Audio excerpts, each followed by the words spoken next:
Hello everyone and welcome back to the 3T Path channel. This is the Uddhava-gita course for the Uddhava-gita Club. So, if you want to see all the previous Uddhava-gita classes, don't forget to become a member of the Uddhava-gita Club, and the instructions are here below. As a member, you have access to the complete course.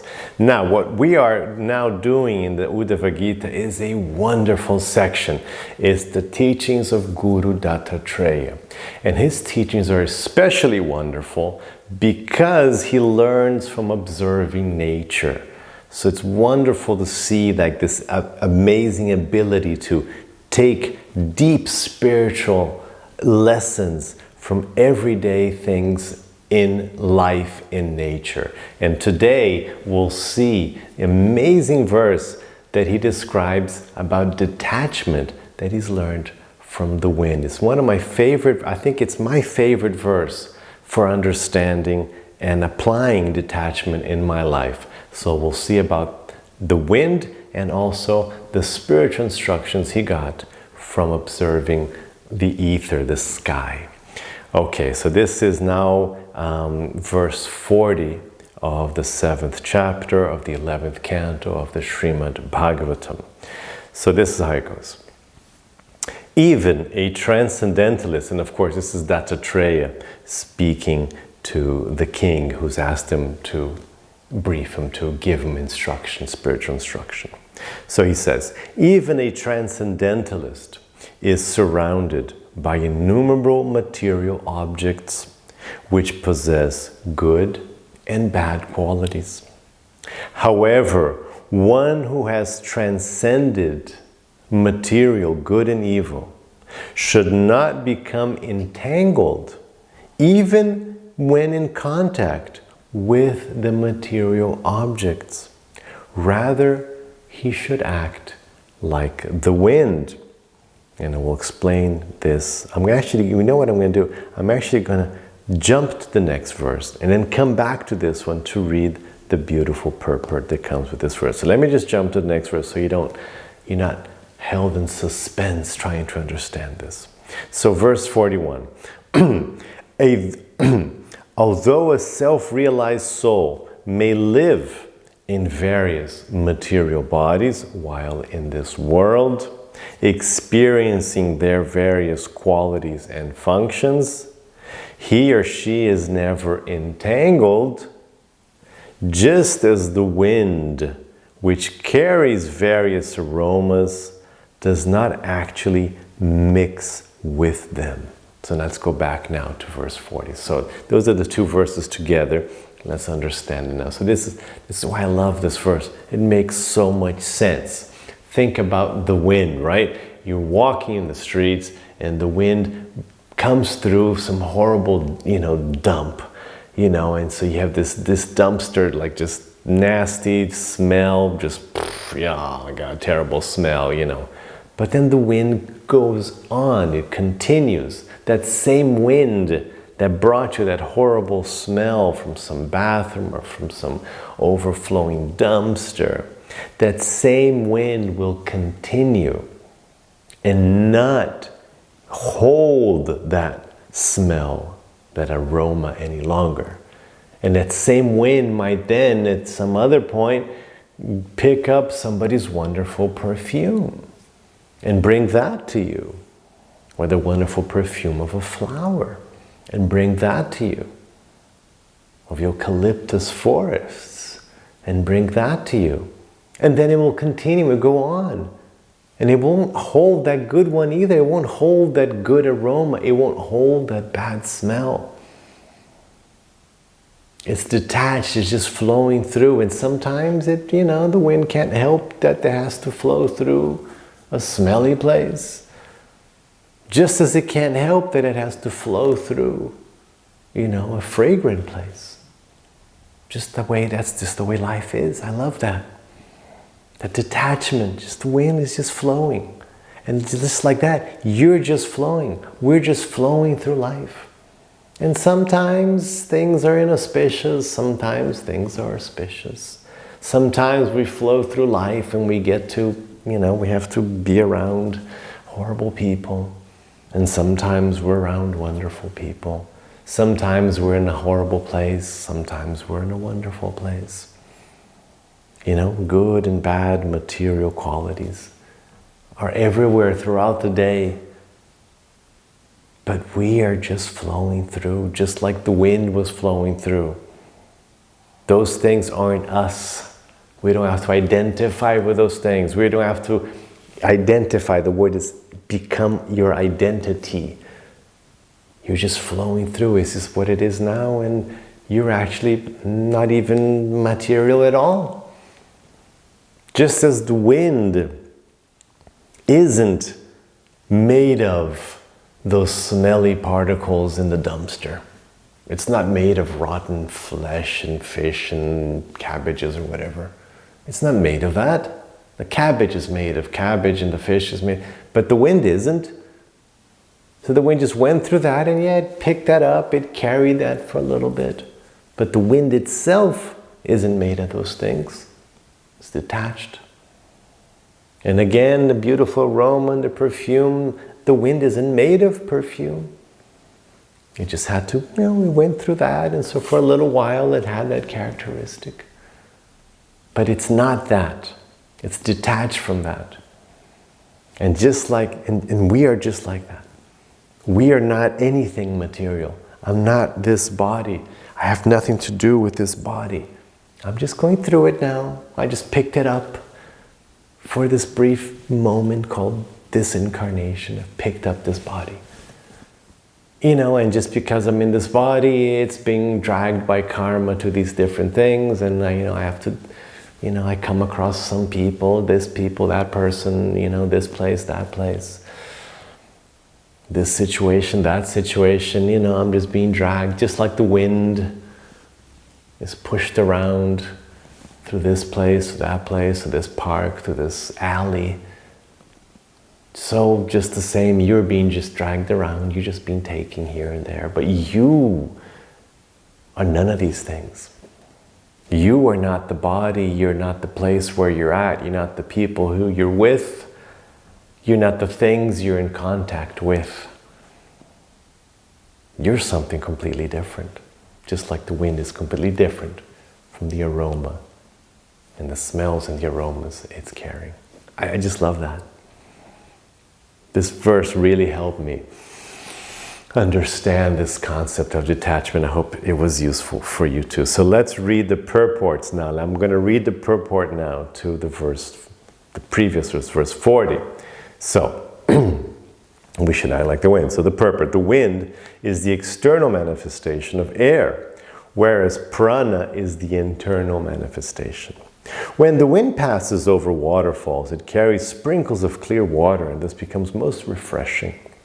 Sometimes the wind blows through a beautiful forest, carrying the fragrances of fruits and flowers. At other times, the wind may fuel a fire that burns the same forest to ashes. The wind, however, being fixed in its own nature, remains neutral in both its auspicious and inauspicious activities. Great example. Really good example, isn't it? So going through, and I used to live in a place where we had exactly this situation. I had beautiful waterfalls there. And I was there and the wind would go through the waterfall, and it was all very refreshing and wonderful. As a parenthesis, they say that the wind near a waterfall is the purest air. The air near a waterfall is the purest air in the world. Because of all the water being carried by the wind just takes all the dust, particles, everything that's in there. It's just the purest air you can have is near a waterfall. And the place I have in Brazil has lots of waterfalls. So we will go there sometimes every day. So beautiful, wonderful. But that same wind, it's also a place, it's a savanna place I have in Brazil. So savanna, grasslands, in the winter, dry grass. So huge forest fires. And what would be deadly would be the wind. A forest fire with strong wind was the deadliest combination. Because then it would pick up that fire and would ravage through, would just push that fire and burn more and more grass, and it would go up hills and down hills and up the, and if, you know, get close to the house and try to burn your house down. I did lose actually some buildings through fire. So it's the same wind. I had this, I lived through it. The same wind, the waterfall, wonderful. Fragrant trees, wonderful. But that same wind would also carry the fire, destruction, death. But the wind is just the wind. Its own nature is not that of the waterfall or of the destructive fire. Great example. Similarly, within this material world, we will inevitably face both pleasing and disgusting situations. If, however, we remain fixed in Krishna consciousness, we will not be disturbed by the inauspicious, nor will we become attached to the materially auspicious. In the course of his or her spiritual duties, a devotee sometimes finds him or herself chanting Hare Krishna in a beautiful country atmosphere. And sometimes he or she finds him or herself doing the same thing in a hellish city. In both cases, the devotee fixes his or her mind upon Lord Krishna and experiences transcendental bliss. Although the wind passes through the most dark and forbidding places, the wind is not frightened or disturbed. Similarly, a devotee of Lord Krishna should never be fearful or anxious, even when in the most difficult situation. One who is attached to materially pleasing forms, tastes, smells, sounds, and touches will also be repelled by the opposite in each category. Thus, finding him or herself surrounded by innumerable good and bad things, the materialist is constantly disturbed. That's what happens when you don't have detachment. When you haven't developed detachment, then you're constantly disturbed. Because you have the good things, you have the bad things. And then you want this, you want the good thing, but then the good thing is taken away and the bad thing comes and you want to get rid of the bad thing, and then the good, it's just like you constantly, that's the problem without having detachment. Up and down, you know, a roller coaster life, always fearful, you know, greedy, fearful, it never ends, no satisfaction, always frustrated. Similarly, if the mind is constantly attracted and repelled by material objects, there will be such mental disturbance that it will be impossible to think of the absolute truth. Therefore, one should learn from the blowing wind the art of moving throughout the material world without attachment.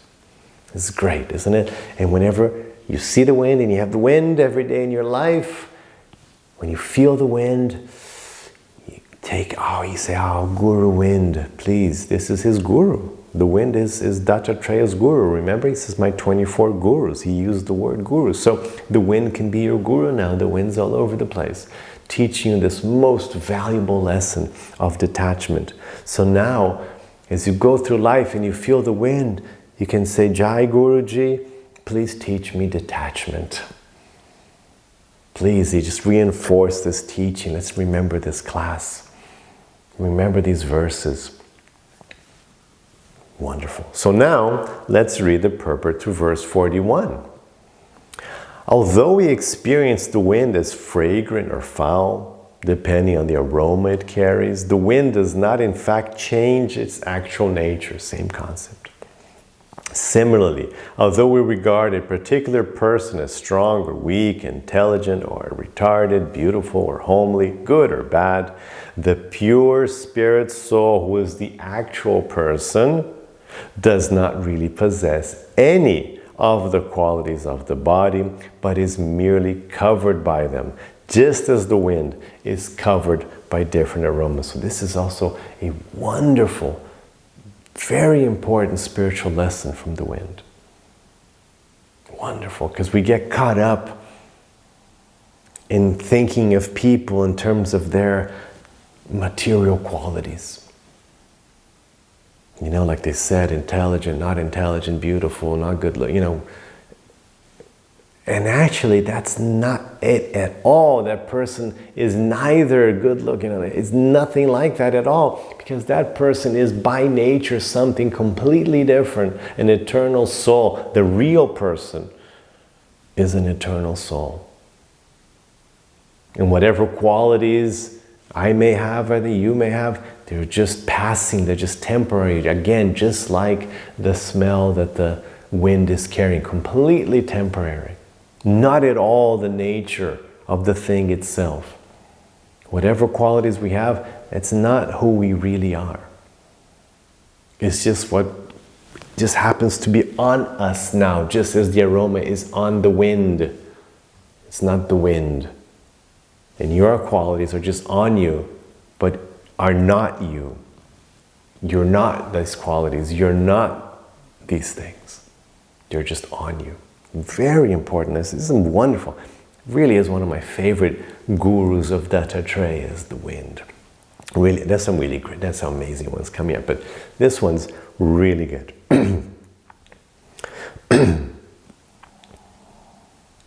Thus, a Krishna conscious person is always aware that he or she is different from the temporary body. This is lesson 101. This is spirituality 101. This is the first thing Krishna teaches in Bhagavad-gita. So this is something you should definitely try to remember and keep in mind. You're not your body. This is the first thing, right? I mean, you're in the path. You're here if you're watching this because you're in the path of learning who you really are. You've woken up, not the woke in the political thing that people go on about, but the true awakening, the true state of being woke is being spiritual, not just being, you know, morally PC or whatever. No, but being spiritual. So you've woken up to the fact that you're not matter. You're not the body.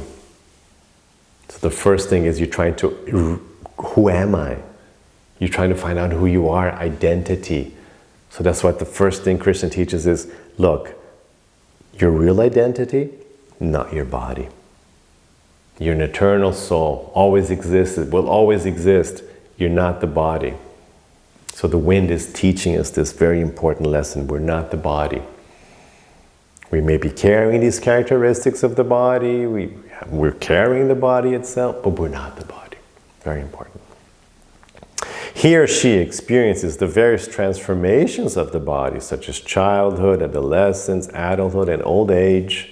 But although he or she experiences the pains, pleasures, qualities, and functions of that body, a Krishna conscious person never thinks that he or she is the body. He or she always understands that he or she is an eternal spirit soul, part and parcel of Lord Krishna. As stated in this verse, na yujate yogi, he is not entangled. The conclusion is that one should never consider a Krishna conscious person in terms of bodily designation, but should see him or her as an eternal servitor of the Lord. Beautiful stuff. Really amazing. So, verse 42 now. A thoughtful sage, even while living within a material body, should understand him or herself to be pure spirit soul. Similarly, one should see that the spirit soul enters within all forms of life, both moving and non-moving, and that the individual souls are thus all-pervading. The sage should further observe that the Supreme Personality of Godhead as the Super Soul is simultaneously present within all things. Both the individual soul and the Super Soul can be understood by comparing them to the nature of the sky. And here sky means like ether, the air. The word sky is a translation, but in Sanskrit, the word, what he's talking about is the ether. This thing between me and the camera, this space, we call, this the space, the air, this is what they're talking about, okay? So it's not the sky in the sense of like where the clouds are, but this what everything here that you see that is not something, okay? So like you're seeing like the plants on the wall and me and the harmonium and that, but like what's between all this stuff, this air, So this is what he's talking about. So, so both the individual soul and the super soul can be understood by comparing them to the nature of the sky, the air, the ether. Although the sky, the air, the ether extends everywhere, and everything rests within it, the sky, air, ether does not mix with anything, nor can it be divided by anything. It's really good. So, just as, like, again, this air, let's just call it air, right, for now. Yeah, of course, there's some places without air, and you still have what they would call ether, sky, but let's just call it air. So the air is here. It's going into my body, out of my body, and it's just kind of everywhere, and everything's kind of in it, right? Because this is like, the air is here, this is in the air, everything's in the air. And yet, it's apart from everything.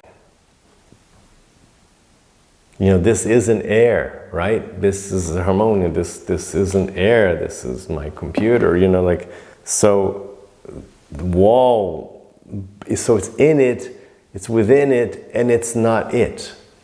It's everywhere, but it's simultaneously undivided by that and not it. It supports everything, it's within everything, but it's something else.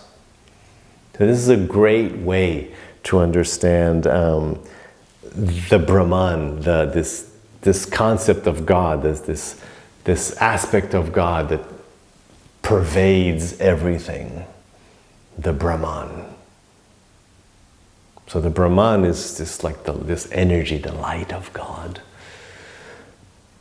And Krishna uses this in the Bhagavad-gita. He says, I am within everything. Everything is within me, and yet I am apart. This is my special mystic opulence, he explains. This is a very, very cool way to understand God. It's especially special gift from the yoga tradition, this view of God. God is, everything is in God, God is in everything, and yet God is apart from everything, because Krishna is there in Krishna Loka, playing with his associates, having his, eternal leelas. So he's apart, and yet he's here, and he's within me, and he's without, and I'm within him. It's a wonderful way to understand things. And of course, he says the souls, in the sense that you have souls everywhere, right? You have souls here, this is all alive. These are real plants. So there's souls here, there's souls in me, and there's like, bacteria, different creatures living inside me with their souls, and maybe in the air here there's some stuff with souls we can't see, some little tiny, creatures flying around I can't see. So there are souls everywhere. That's what he's explaining. There are souls everywhere, pervading, the universe. There's life everywhere. Wherever there's life, there's a soul. But this is especially good, this example is especially good for understanding the presence of God. So from the sky, the ether, so it's a shame that there isn't like a proper word for it, in English. It doesn't really work so well. But,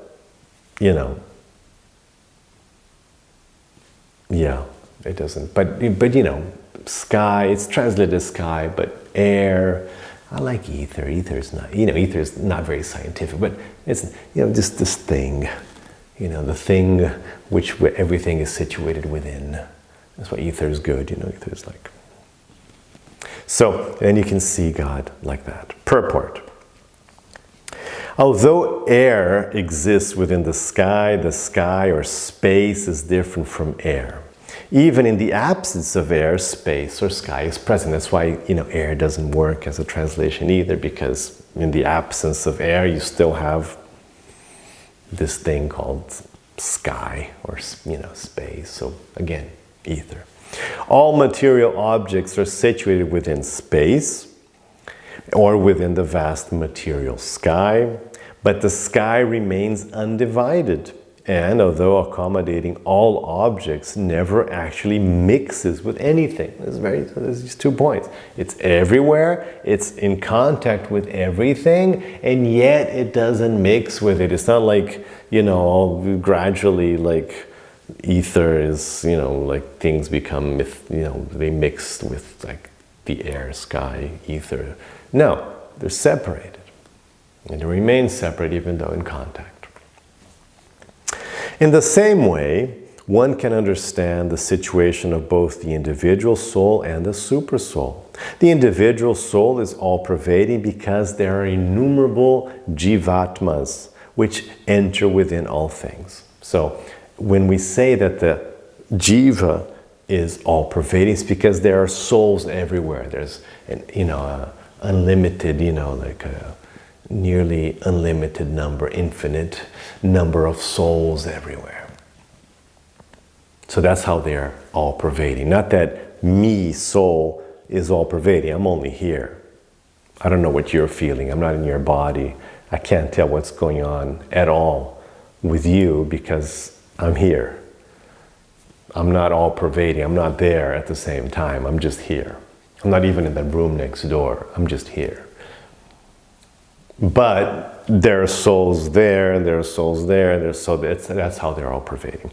But the super soul is different. God really is everywhere. God really is here, and in the room next door, and there, and within you, and around you, and everywhere. So that's how it's different, all forms of all pervading. Yet, as confirmed in Vedic literature, each individual Atma remains infinitesimal. The Svetasvatara Upanishad 5.9 states, Balagra Shata Bhagasya Shatadha Kalpitasya Cham Bhago Jiva Sagvigeya Sachanantyaya Kalpate. When the upper point of a hair is divided in 100 parts, and again each of such parts is further divided into 100 parts, which means 10,000, by the way, so you don't have to do the math. So 1/10,000th of a hair. Each such part is the measurement of the dimension of the spirit's soul. The same is stated in the Srimad Bhagavatam. Where am I? Oh dear. Went to the wrong place.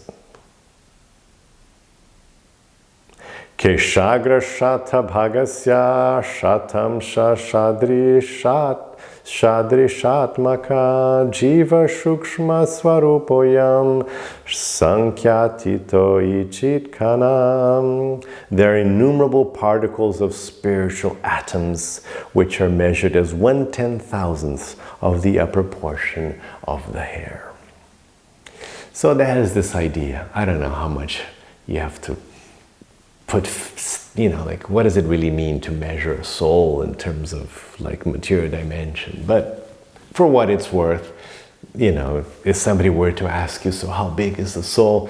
At least, you have answers from 2 different places in the Vedas here, both saying the same thing, 1/10,000th of the tip of a hair. So for what it's worth. But, the Supreme Personality of Godhead, however, is all-pervading because He Himself is personally present everywhere. So with God, it's totally different. God really is everywhere. like really everywhere, because he is in everything, like in the subatomic realm, you know, in the distant galaxy, and every creature, in every place, because he really is there in everything, different from souls. He really is absolutely everywhere. The Lord is known as Advaita, or indivisible. You can't divide. It's like little bits of Lord here. He is just everywhere. Thus, the same unique personality of Godhead exists everywhere. Not that there is a whole bunch of gods, but the one God exists everywhere. Just like the sky, and yet is not attached to anything, although everything is resting within Him. The Lord Himself has confirmed this analysis of His all-pervasiveness in Bhagavad-gita 9:6. Yata kashastito nityam vayo sarvatra gomahan tata sarvani bhutani matstaniti upadharayam. As the almighty wind blowing everywhere always rests in ethereal space, know that in the same manner all beings rest in me. Therefore, although both the Jiva soul and the super soul are said to be all-pervading, it should be remembered that there are innumerable individual Jiva souls, whereas there's only one supreme personality of Godhead. The Lord is always supreme, and one who is actually a thoughtful sage never doubts the supreme position of the Lord. Okay, so that's it. Wonderful verses, wonderful instructions about the wind, beautiful instruction about the wind and detachment, and about the ether, sky, air, to understand the presence of God everywhere. So now you can just feel God everywhere. You just think of like, yes, just as like, as there's air in this case, you know, like everywhere, so there is God everywhere, all pervasive presence of God in everything and in everyone. This will certainly help your spiritual life. So I hope you enjoy this. Have the rest of your day with lots of peace and lots of love. Hare Krishna.